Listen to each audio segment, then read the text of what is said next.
Hello, homies. So this episode is a little bit different. As many of you know, I am so passionate about empowering the general public with the knowledge of using homeopathy for themselves to self-prescribe for various acute and first aid situations. So in 2013, I did my first Homeopathy at Home presentation to a group of mothers. And after that, I would regularly present this course. It was about 2 hours at various play centers and mothers groups and that sort of thing.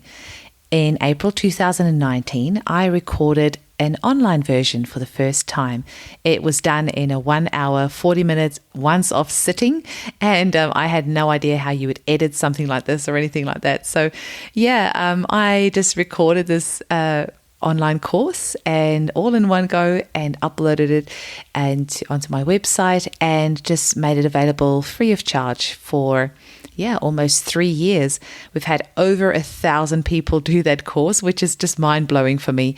But it did become pretty apparent very quickly that the course was a little bit too long because my target audience really are mothers with little bubbies, and it's sometimes very hard for them to find spare time. So the feedback that I got from the mums who completed this course was that they would love just a half-hour version of this course. So I set to the drawing board. It took me several months, but I managed to narrow down the main key ingredients that is necessary for a complete newbie to learn, to at least have a basic understanding of homeopathy. So this I present to you now, the audio-only version of my new and improved Homeopathy at Home 30-minute introduction course. So you can find the video on my website. It's also on YouTube, and there's also downloadable files for the PDF that's part of the presentation. We also have a transcript. The video itself also has subtitles. So I really hope you enjoy this. I thought I would pop the whole course's audio onto the podcast for those of you that would prefer to just listen to this and perhaps don't have the time to sit down and watch. Hope you find it helpful. Please share it with your family and friends, and please give us a 5-star review on Apple Podcasts and Spotify. That will really mean so much to me. Thanks. Enjoy. Hello. I'm so happy you're here. My name is Eugenie Kruger, also known as Eugenie, and I'm a homeopath with a mission. I want to empower families worldwide with the knowledge of using homeopathy to treat themselves, their children, their pets, and even their plants. Homeopathy is one of the safest, most effective, and cheapest natural medicines on the planet. And I hope this 30-minute introduction video will really encourage you to give it a go for yourself. Homeopathy is going through a revolution worldwide at the moment, and I'm excited for you to come and join us. This 30-minute video will just give you a quick taster of homeopathy, and we'll have some more videos available on our website, so keep an eye on there. So I'd like to kick it off by telling you a little bit about how I discovered homeopathy, or rather how homeopathy found me. So in 2010, I had started becoming interested in natural living. I was growing some veggies, I had some chickens, I was working in a health shop, and I thought, hey, I'm going to become a naturopath. It sounds like a lot of fun. So one of our first papers in the 4-year qualification was an introduction to homeopathy. Now, even though I had worked in a health shop, I had no idea what homeopathy really was. I thought it was a broad term for natural living. It didn't really interest me, and I tried to get out of the paper, but I couldn't. So I reluctantly walked into that first lecture, and an hour later I walked out straight to the registrar's office and changed my pathway to become a homeopath instead. Why? Because I had my proverbial eureka moment. My husband and I were thinking of starting a family in the next year or two, and in this hour I learned how homeopathy can be used on newborn babies from the second they're born, and on mothers, pregnant mothers, and how it's got no contraindications. You can use it alongside pharmaceutical medications, you can use it in the elderly, you can use it on your pets, and even on your plants. It sounded almost too good to be true, because working in a health shop, I knew that a lot of supplements and herbs cannot be used when you're pregnant. Same as with a lot of essential oils are contraindicated in pregnancy.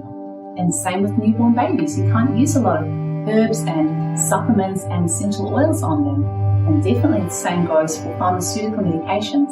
So to learn that there was something safe and natural and effective and cheap that I could use when I became pregnant and on my newborn baby was just absolutely amazing for me.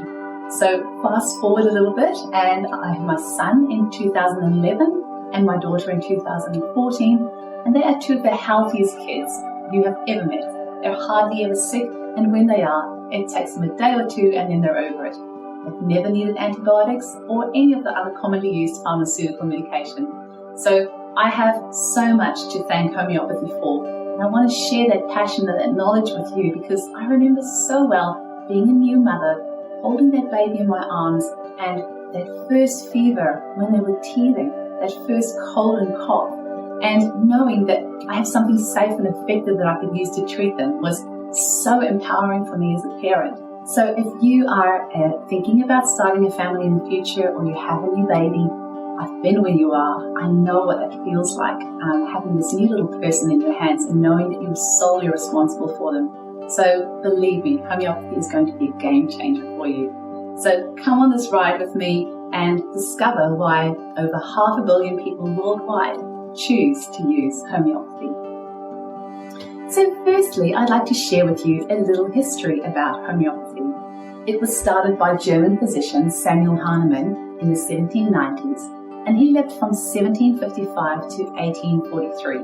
Now, if your maths is good, you've probably worked out that he was 88 years old, which is pretty impressive for those times, so he was doing something right.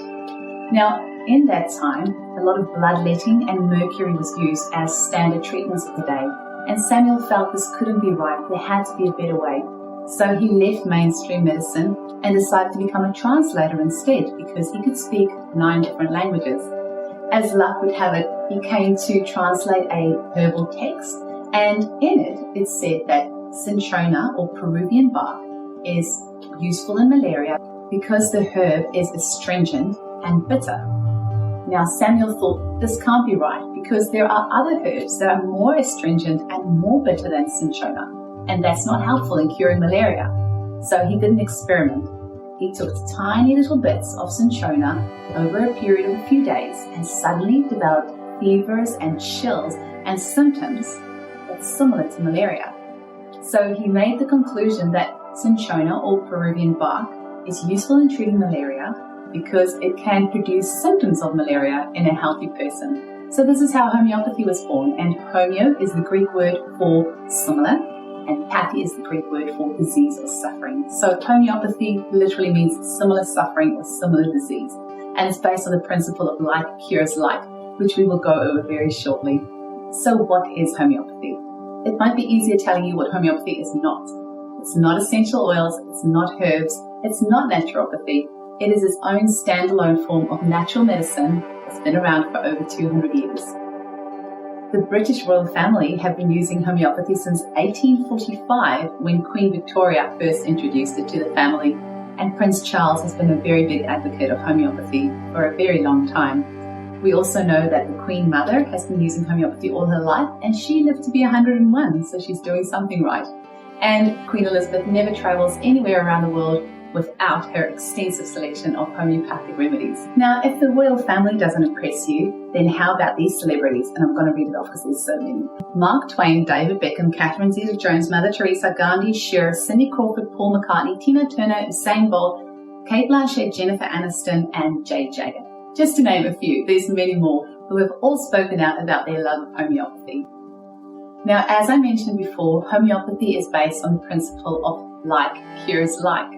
Now, that means that something that can cause a symptom in a healthy person can cure that same symptom in a sick person. And if I've completely confused you, let me give you a few examples. I'm sure most of you have chopped an onion at some stage in your life. And as you'll probably know, it very likely would have made your eyes stream quite a bit.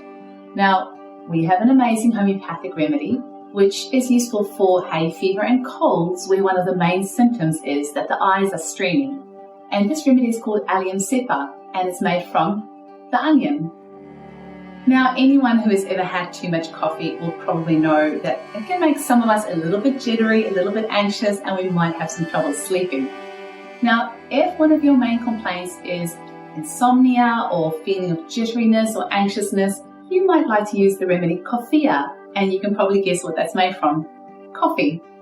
Now, another example is for those of you who might have stinging nettle in your garden. And if you've ever been unlucky enough to touch it, you might have had what's called an urticarial rash or hives on your hands, which can be quite burny and painful. Now, a few years ago, I had a friend who tried a new moisturizer and her whole skin broke out in hives. Now, we gave her the remedy Urtica urens, and you can probably guess what it's made from. Stinging nettle. Now, let me give you another example. A few years ago, my children both had conjunctivitis that they picked up at their daycare centre. I used a homeopathic remedy called pulsatilla, and their symptoms were gone within a day. Later on that evening though, about 2 a.m, I woke up and I felt something wasn't quite right. I got up, went to the bathroom, looked in the mirror, and my eye was swollen shut. It looked like a big red golf ball. So I had a very bad case of conjunctivitis. My symptoms were obviously quite different to my children's and much more intense. Now, I hadn't been stung by a bee, but it looked as if I had been due to the redness and the swelling. And those of you who have been stung by a bee will know what I'm talking about. So I used the remedy Apis, and within a few hours, my swelling went right down and my eye was back to normal. Now, you may have guessed that remedy Apis is made from the honeybee. Now, if you're vegan, don't be alarmed, because very shortly I'm going to show you how the homeopathic remedies are made and how we only need teeny tiny amounts of animal and insect substances to make enough remedies for the whole world. So let's chat about homeopathic remedies. What are they? It's what we call our homeopathic medicines. So we don't call them a supplement or an oil or anything like that. We talk about them as homeopathic remedies. They come in teeny tiny little sugar pills, or you can get them in drops or in a spray, sometimes in a powder. Our homeopathic remedies are made from plants, mineral and animal substances, and although nobody really knows how many different homeopathic remedies there are worldwide, it is estimated that we have over 8,000 different remedies. When you look at the label of your homeopathic remedy, it will have a name on there as well as a number and a letter. Now, in this case, I have Arnica 30C in my hand. Arnica is the name for Arnica montana, which is the little flower that the remedy is made from. There's a 30 and a C, and that tells us the potency of the remedy, which we will tell you about shortly as well. So remember how we talked about that onion that's really good for hay fever and colds with streaming eyes? Now imagine you take that onion, we crush it up, and we take 1 drop of that onion juice and add it to 99 drops of water and alcohol. Now the alcohol is just there to preserve it. Now we have 100 drops in total, and we shake this onto a hard surface that's called succussing, and now we have what's called a 1C potency. C stands for centesimal, which means 100. Now if we take 1 drop of this 1C and add it to 99 drops of water and alcohol, and then we succuss it, we have a 2C. If we take 1 drop of the 2C, add to 99 drops of water and alcohol and succuss it, we have a 3C. So you can probably see where I'm going with this.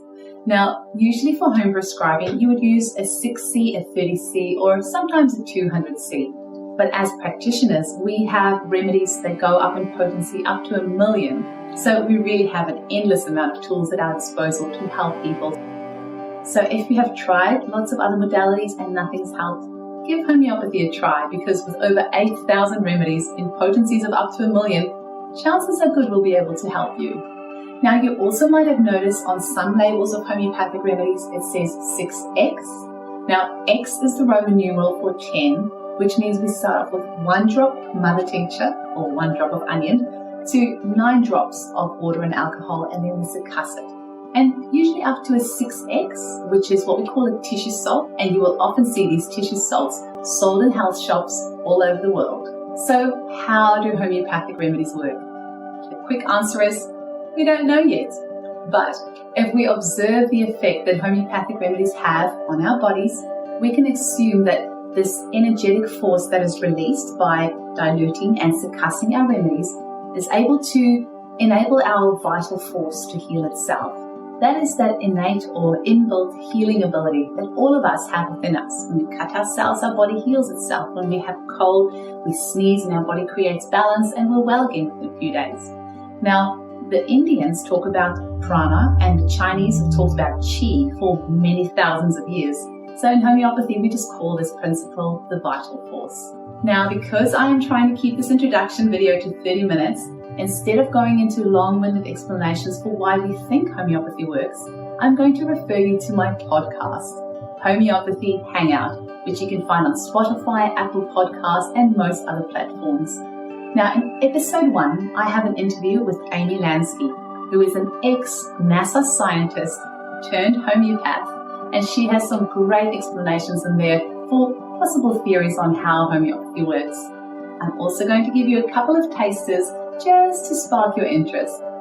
The first one is from the amazing Dr. Bruce Lipton, author of The Biology of Belief, and he explains homeopathy at the level of quantum physics and how it's the hydrogen bonds between the water molecules that are sending the messages to each other. You can pause the video right here and have a read of the slide.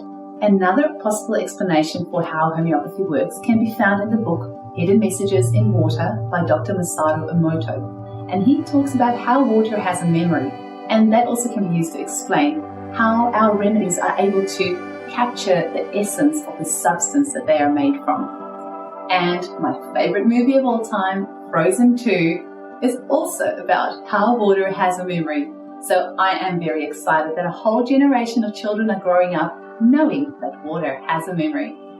So as you can see, there is something magical that happens when we take a crude substance and dilute and succuss it down to infinitesimally small amounts, which then releases this energetic potential of the substance that we have started. And this is then able to stimulate our vital force to heal itself on a mental, emotional, and even spiritual level. Now, if you think that homeopathy is still a little bit strange, I want to challenge your thinking just a little bit with some thoughts. Number 1, nitroglycerine is used in a 0.4% dilution under the tongue and it stops a heart attack in its tracks. Now, where have we heard of ultra dilutions before? Certainly sounds familiar, doesn't it? Now, if you are somebody that has allergies, your doctor may have suggested allergy immunotherapy to you. Now, this is something that's used in conventional medicine where, for example, grass is ground down to very small amounts and then injected into the body over a period of time.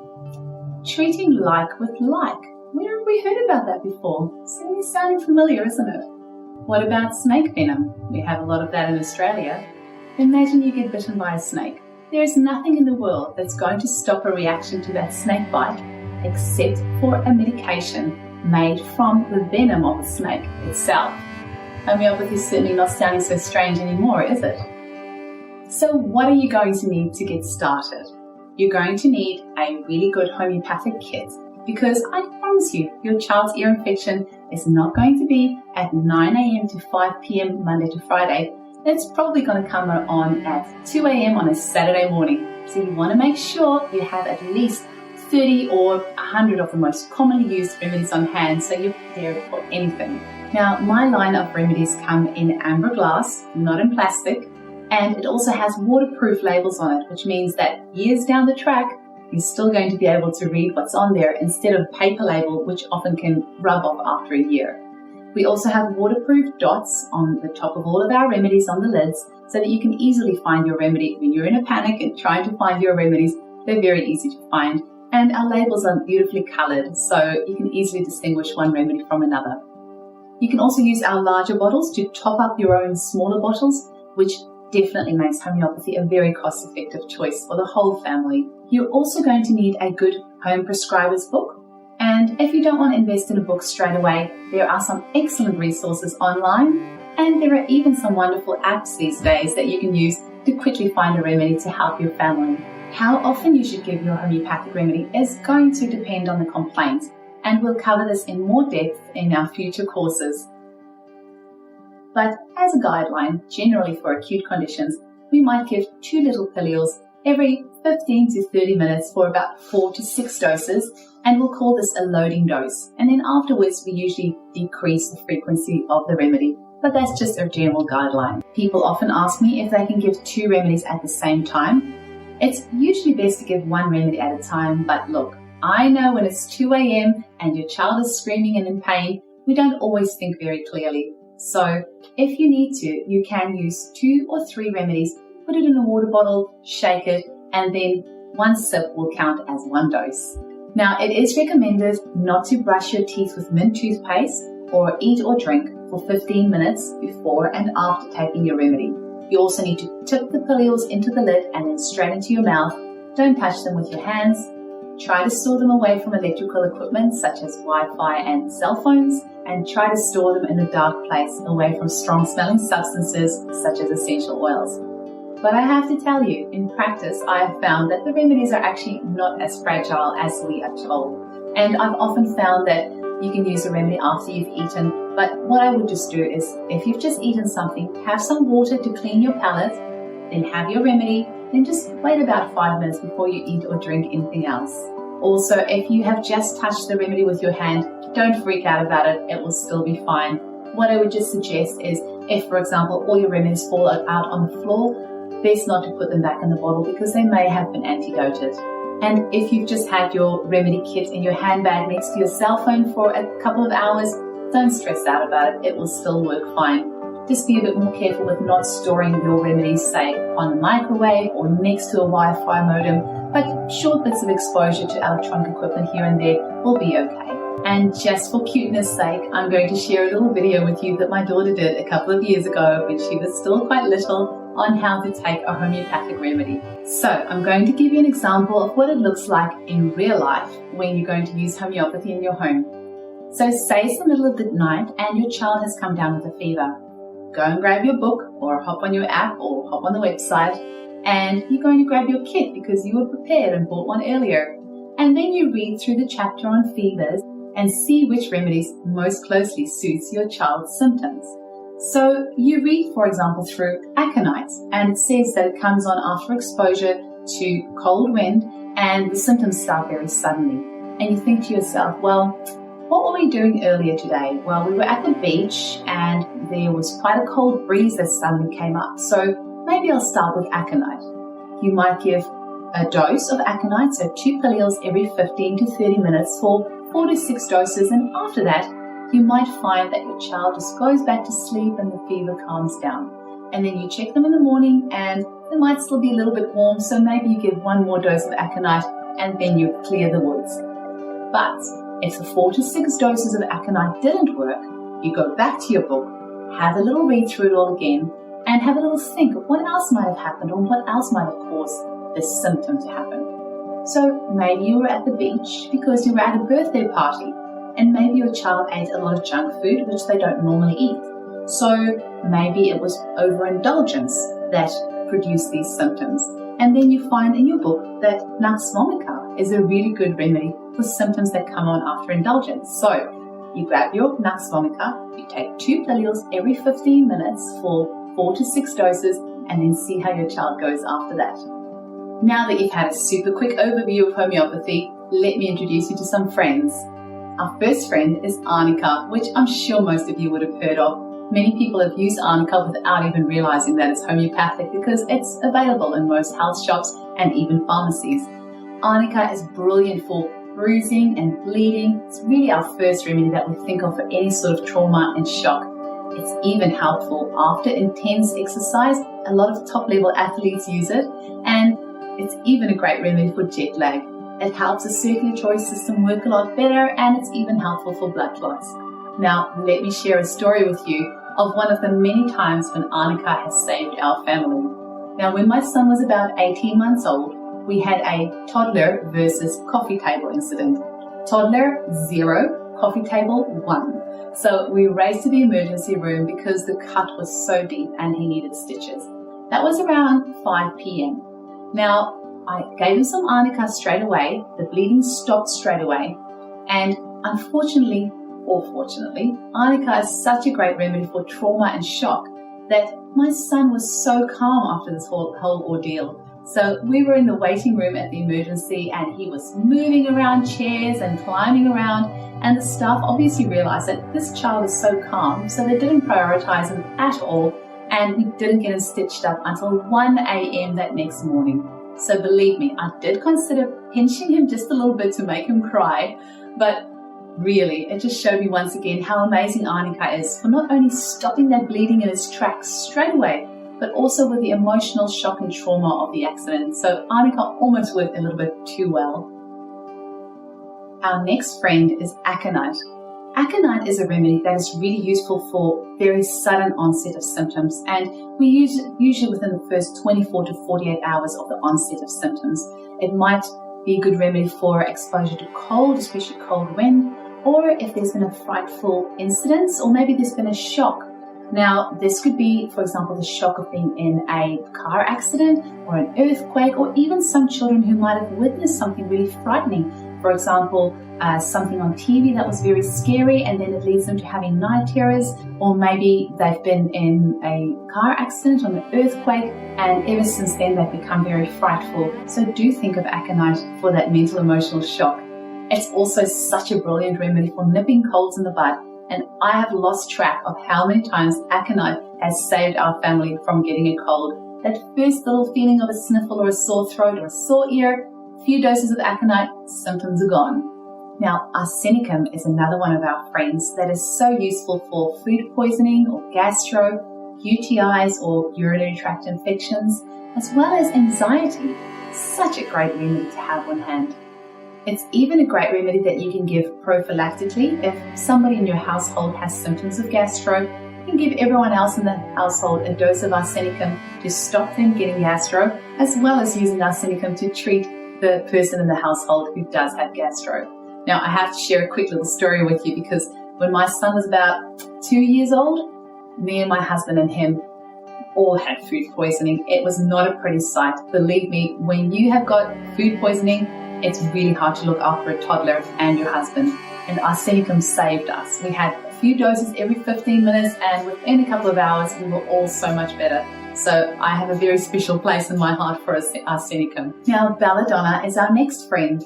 This remedy has a lot of heat and intensity in it, and also the symptoms come on quite suddenly. It's one of our top remedies for fevers. It can also be used for measles, can be used for sunstroke. It's got so many different uses. Now, I have another story for you. When my daughter came along about 6 months in, I had my first ever bout of mastitis. It hit me out of nowhere for 6.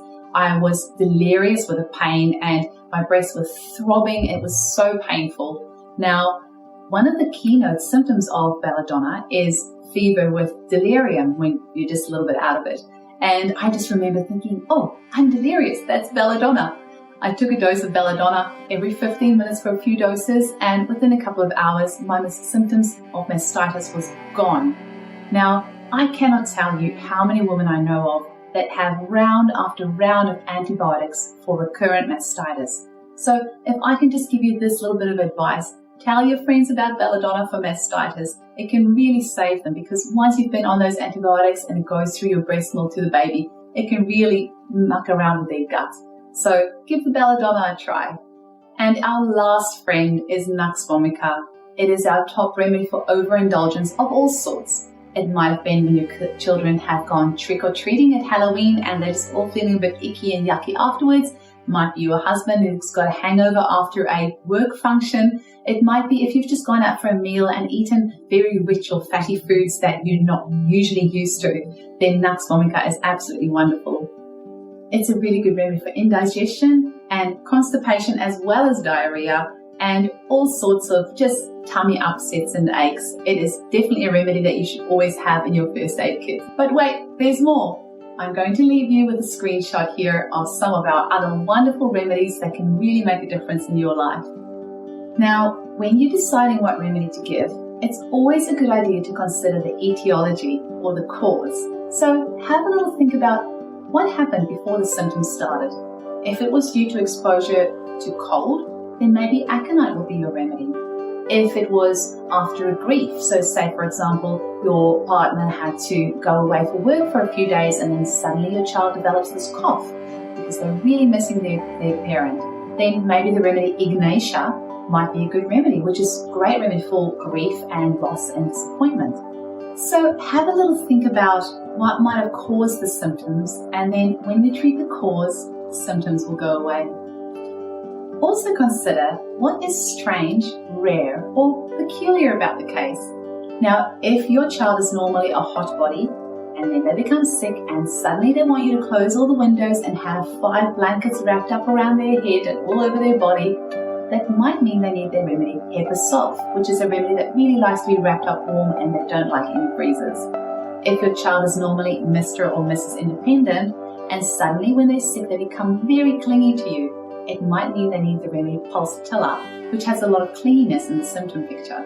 If you're tossing up between a couple of remedies, always be investigative. Think about what is strange about this, what happened just before the symptoms started, and then you will find that unique remedy that will really fit your child's case.